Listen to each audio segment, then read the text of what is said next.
between the coalition imploding over climate targets and a real possibility rate cuts have dried up for months, maybe years, it is safe to say it was another chaotic week in Canberra. Joining us to discuss today's headlines is Independent MP Dai Le in the studio. Good to see you. And ALP President Wayne Swan in Canberra today. Good to see you both. Good morning. All right, Wayne, let's start with you.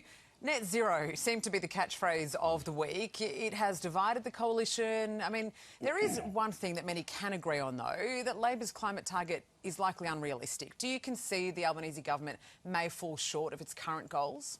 Well, what we have to do is to aim to get the maximum carbon emission reductions. That's what net zero is all about, reducing the amount of pollution that goes into the atmosphere that causes climate change. And, you know, the problem with the coalition is it's just full of climate change deniers. They simply can't face up to the facts of the 21st century. Is it that, Wayne, or is it just that they're trying to be a bit more realistic with their targets? No, I don't believe so. They've got an ideological objection to renewable energy. And renewable energy is the cheapest form of energy. And holding up renewable energy projects is a really big economic problem for the country. Not in the short term, that's the issue. So do you try and attain these targets at any cost? Well, not at any cost, but it's good economics to invest in renewable energy, and it's very bad economics and deeply irresponsible to hold up renewable energy projects, such as the coalition wants to do right around the country. I think this highlights this argument, doesn't it, Di? The point that Jane Hume made yesterday, Liberal Senator, about this being a binary issue, this net zero. It's become a bit of a political football, and no one's actually concentrating on how we achieve an outcome that's desirable. Absolutely, and I think Wayne, can I say, is also Labor's very being ideological as well for this push for net zero. So I think there's no practical measures around the transition. You know, the long transmission lines and all the wind farms is costing so much at the moment for families in Fowler. Energy price is still going up, unfortunately, despite whatever government is coming out and marketing it, in particular for small businesses. As we know, small businesses are really struggling with the cost of energy through their supply chain, from the ingredients, being freight coming in.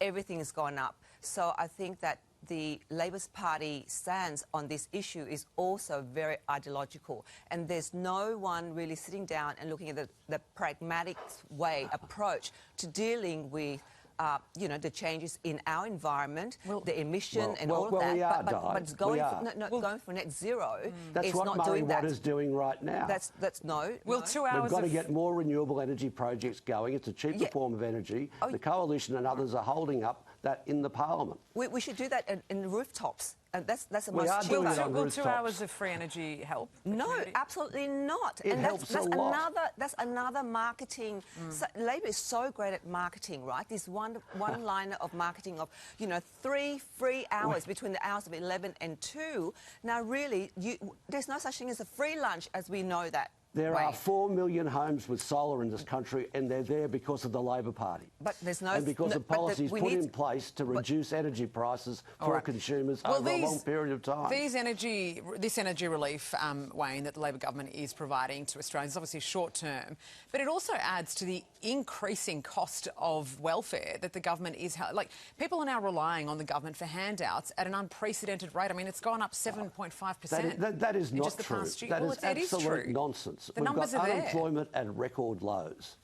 We have an economy which is fully employed. That's a terrific thing for the country. In the public sector, it would seem. No, it is not in the public sector. It is in the private sector. It's more than double the private sector. No, it hasn't.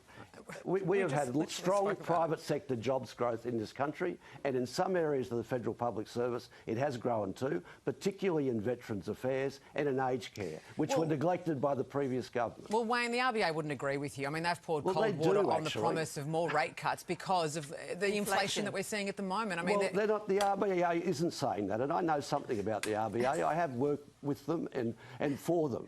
Inflation and they're not saying that. Inflation has gone up, though. There are inflationary pressures in the economy. And energy actually is the core issue of inflation. That's right. And that's why we need more renewable energy. Well, yes, but not doing the wrong way in terms of marketing it for 3 hours, and then you're going to push prices up in other ways. So let's talk about something that's very pragmatic. Look, you two, I find it hard to believe that you two had a coffee in Canberra recently, the way you two were going at each other this morning. We took a really great photo, didn't we, Wayne? It was wonderful. Yes, I'll share that next time. Yeah, all right. Well, that's just got us fired up for the weekend. Both of you enjoy your weekend. Thanks so much for joining us this Friday. You. Appreciate it. Who paid for